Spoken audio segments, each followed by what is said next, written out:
Fontaine has finally arrived, and I'm very excited to say that the characters look absolutely awesome in their own right. But, of course, we do need to talk about a few things when it pertains to these characters. We do have Lyney and Lynette, and so today I really wanted to talk about the 4-star unit first, which is in stark contrast to what I normally do. But the reason why I want to talk about Lynette is that everybody who gets to the rank of AR 25 will be getting a free copy. So it's probably best that we actually talk about how good this unit is. So today we are going to be talking about Lynette and how you should build her. So let's get right into it. But actually, before we get into that, please make sure to hit that like and subscribe button down below and hit that notification bell to be notified of when the next Genshin Impact video comes out. But without any further delay, let's go ahead, get right into it.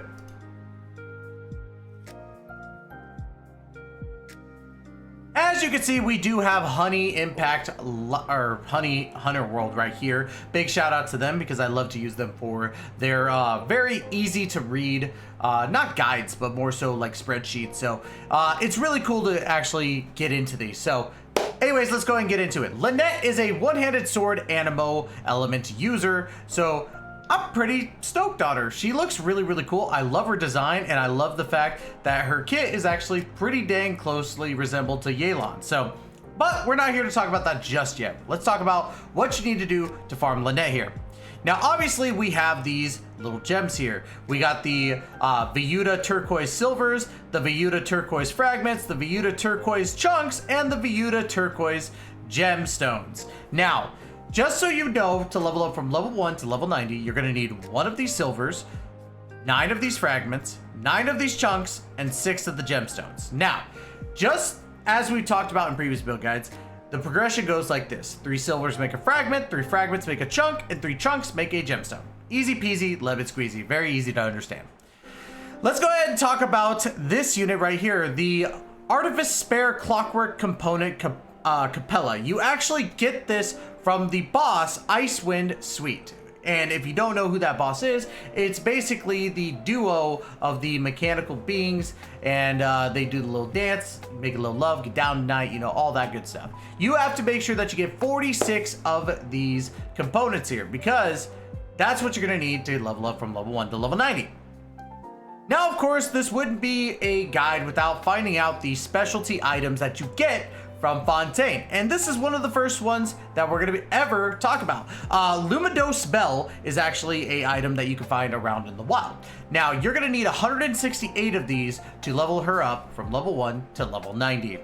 And then, of course, we got these new gear items, which are found from certain enemies that drop them. You have a meshing gear, a mechanical spur gear, and of course the Artifice dynamic gear. You're going to need 3 of these gears right here, the meshings, to make the mechanical spur, and 3 of the mechanical spurs to make the Artifice dynamic. Now, as we scroll here, this is actually going to be the table that shows from level 1, as you can see, to level 90 right here. And it does go as followed. You're going to need 18 of these meshing gears, you're going to need 30 of the mechanical spur gears, and of course the Artifice dynamic gears, you're going to need a grand total of 36. This is just from level 1 to level 90, so bear with me on that. Not only that, but you're going to need 420k Mora, which is pretty standard. That's only for leveling up from level 1 to level 90. Now let's go ahead and go down in the spreadsheet, but the sheet, and you're gonna see this skill ascension. Why are we talking about this? If you want to triple crown your Lynette, you're gonna need the following items. First, we're gonna talk about these meshing gears right here, as we talked about before. You're gonna need, in total, 18 more between the 3 skills. This says 6 right here, but it actually means 18 because you're gonna be doing it for each skill. Now, you're gonna need 66 of these mechanical spur gears, and then you're gonna need 93 of the Artifice dynamic gears, which again, we just talked about this in the previous one. It is a new item, so it's gonna be a little bit harder to farm. Hopefully you got a lot of friends that don't mind grinding with you. And honestly, I think you should make a play date with your friends, go around in each other's worlds, get a team of 4, and you guys reap the rewards all together. It's not a crime, it actually makes your grind a lot easier. Let's go ahead and talk about these new Teachings of Order, which is the new talent items from Fontaine. You're gonna need, in total, 9 of these Teachings of Order, 63 of these Guides to Order, and 114 Philosophies of Order. You're gonna need 3 of these little guides, or not guides, or teachings. You're gonna need 3 teachings to make a guide, 3 guides to make a philosophy. Now, this is going to be a tough grind, and I don't expect you guys to actually be able to triple crown your units on the first day because, well, this is the 3rd day, or 2nd day? 3rd day. I don't know. I don't expect you guys to do it on your 3rd day because this item right here, these, you know, guides to order or teachings or whatever, they are only available Wednesdays, Saturdays, and Sundays. So really, so far, you've only had 1 day to be able to farm these. So if you haven't done so yet, I don't blame you. It just happens, man. It's not a big deal. Don't blame yourself. But it's gonna take a while for you to farm that. Not only that, but you are going to need these Ever Ambers. Now, these Ever Ambers come from a Pep, who is the most recent World Boss Challenge. And if you don't have these, it's understandable, but you're gonna need 18 in total to triple crown her. So you'll probably get these done before you get all the other stuff done, in my personal opinion, unless you are literally refreshing every single day. Not only that, you're gonna need 3 crowns of insight, pretty normal standard, we already know about that. And of course, in grand total, you're gonna need about 7.1 million Mora to get your Lynette from level 1 to level 90 and triple crown her. But of course, if you don't triple crown her and you don't level her up to 90, it's gonna cost a little bit less. Now, let's go ahead and dive into this Lynette here. Now, I want it to be very clear that this is the trial Lynette. I'm not going to sit here and say it's the most amazing Lynette out there, but I am going to tell you that there are some very good things about what they're doing here with this Lynette. So let's go ahead and dive right into it. First things first, we're seeing a sacrificial sword on her, which is a really good weapon to have on Lynette, especially if you're wanting to, you know, basically use your skill. It's really good. So use that. But there are other weapons to use. You have Freedom Sworn, which is a great weapon because you want to capitalize on either EM, ER, or crits, depending on what your weapon is able to do. Speaking of crits, Miss Splitter's Reforged, very good, solid choice for, you know, Lynette. Also, Zyphos Moonlight, which we've seen used on, you know, Kazuha for a little bit, is actually a very, very good choice for her as well. But, of course, 4 stars, you can't go wrong with one of the Old Faithfuls, and that's Sacrificial Sword. Now, I am seeing in some guides you can use Light of Foliar Incision and Favonius Sword. I've even seen people say they found somebody that they use Aquila Favonia on. Those are good options too, but in all honesty, you don't entirely need all that. So, but good options nonetheless. So I don't want you guys to think that you can't use it. Let's go ahead and talk about the artifact set. So as you can see, 4-piece Viridescent Veneer on her, which is a pretty solid set in general, and I think honestly is the best option for her to get the max potential. Now, there are obviously new sets like the Marchusi Hunter. Very good set already out the gate, so very possible to use it on her. Wouldn't blame you for it. You could even go with Old Faithful or Old Reliable or however you want to call it and go with a 4-piece Noblesse Oblige. Or if you want to be very sneaky, I actually did hear somebody wanting to rock a 4-piece Instructor. I suggest not doing that, but I can understand exactly where they're coming from and it makes a little sense. But I would highly recommend using Viridescent Veneer. I think that's honestly the best bet for you in regards to Lynette. Now, when it comes to these artifacts, your main goal is to make sure that your attributes are hitting certain things. Now, the one thing that I don't like about this build in general is because, yes, you are using a Viridescent Veneer for the swirl damage, which is cool, but I think that if you're going to, let's say, use Lynette as a sub DPS or DPS, and you want to prioritize crit, and say that you want to prioritize crit, this is not the way to go about it. So, this is just the trial one. Please don't kill me. Don't shoot the messenger. I'm sorry. But overall, though, her energy recharge is another stat that you really want to focus on. And right here is 242, which is bananas. So I think the only one that really beats her from my team, sorry, it's like 4 a.m. for me, is actually my Raiden Shogun. So yeah. But, of course, you also want to make sure that you're capitalizing on the animal damage bonus for her. I think, ultimately, when you're looking at her artifacts, and I think this sums it up rather nicely, you're prioritizing crit, rate and crit damage, energy recharge, and then I would say EM over attack percentage, to be honest, because she is an animo character and that's usually what they go for.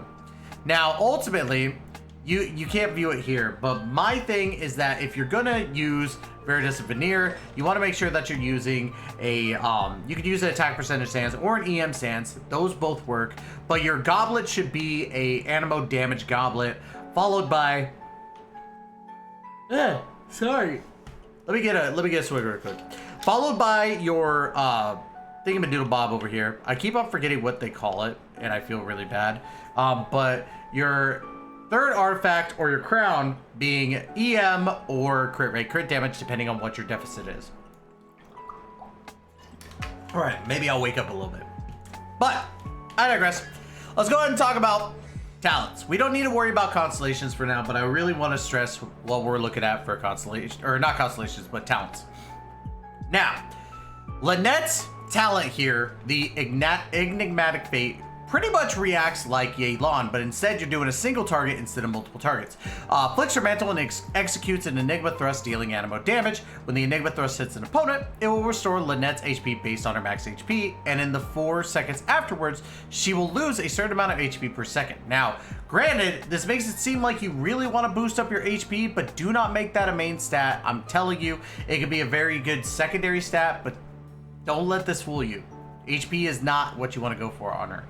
Based on whether you press or hold the ability, she will use Enigma Thrust differently. Press, she swiftly uses Enigma Thrust. Hold, Lynette will enter a high-speed pilfering shadow state and apply Shadow Sign to a nearby opponent. You can control her movement direction during the state, and you can end it prematurely by using the skill again. When the high-speed state ends, Lynette will unleash her Enigma Thrust. If there is an opponent with Shadow Sign applied to them nearby, Lynette will approach them in a flash before using Enigma Thrust. A maximum of 1 opponent can have Shadow Sign at a time. When this opponent goes too far from Lynette, the Shadow Sign will be canceled. And then, of course, her Osea, at specific intervals, Lynette will unleash a Surging Blade when she uses Enigma Thrust, dealing Osea-aligned animo damage. And that's part of the new mechanic that has come into play. Let's go ahead and talk about a burst really quick. The Magic Trick Astonishing Shift. Lynette raises her mantle high, dealing AoE animo damage, using skillful sleight of hand to make a giant Boggle Cat box appear. Boggle Cat box taunts nearby opponents, attracting their attacks, deals animo damage to nearby opponents at intervals. When the Boggle Cat box comes into contact with Hydro, Pyro, Cryo, or Electro, it will gain the corresponding element and additionally fire vivid shots that will deal damage with the element at intervals. Elemental absorption of this kind will only occur once during the ability's duration, and that's crucial. We have our first Ascension talent, which is within 10 seconds of using Magic Trick Astonishing Shift, when there are 1, 2, 3, or 4 elemental types in the party, all party members' attacks will be increased by 8, 12, 16, and 20% respectively. That is huge, and that is why I think she's much more fitted in the sub DPS slash support, because of the fact that she's able to give off that Ascension talent. And of course, her second Ascension talent, after the Boggle Cat box summoned by Magic Trick Astonishing Shift performs Elemental Conversion, Lynette's Elemental Burst will deal 15% more damage, and the effect will persist until the Boggle Cat box's duration ends. Very cool. One thing too, shows the location of nearby recovery orbs on the minimap. The aquatic stamina and HP gained from touching orbs will be increased by 25%. Those orbs are considered the things that when you were climbing up in Sumeru, you see the little yellow thing, or when you run into the tree, you see the little yellow thing. That's what it's pertaining to. Overall, Lynette's kit is actually pretty fun from what I'm looking at. And what's really funny is I was looking at Sip Sip Stefan's guide here. Big shout out to him. The Lynette Electro Charge team is just about what we see here. The only difference is instead of Kokomi, we have Zhangling. And I think that ultimately it's to capitalize on that extra attack boost. So again, we are in the trial, and it's because I haven't, obviously it's day 1, or actually day 3 as of this point. I haven't had time to farm for the new characters yet. So we're gonna use this as a test, and we're gonna kind of see it. So first things first, you want to make sure that you get your sub DPS ready to go. Get all that stuff going, get that, and then we grab that. And then look it's gonna get that infusion and you're gonna see the amount of damage that is shooting out, and it's also firing arrows out, which is really cool. I dig that part of it. Let's keep going. Let's get more of these bursts. Get everything going. We still have a lot of opponents to get through for this. Over here. Oh, I messed up on that. But we're gonna get that. And as you can see, with the combination of what she's able to do and with the hat trick going off, you can actually move it, which is really cool. It's really, really cool to kind of see how this team works. And I think this is going to be one of those teams that really focuses on being able to do elemental reactions. And we know that right now Hoyoverse is very keen on their damage over time and elemental reaction stuff. Plus, as we saw right here, this looks so cool. Surprise. And it's a very short duration compared to Yelan.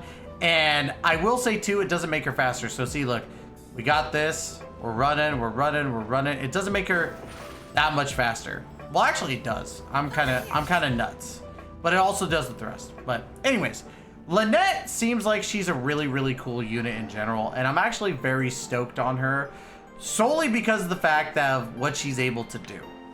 So Lynette gets my seal of approval on this. Just so that you guys know that I'm not joking with you, my Lynette is not ready in the slightest. I actually have constellations to put into her, as you can see, because I did pull. And hey, you kind of got a spoiler for the video. So, but I digress. I think overall Lynette is a fun character to play as.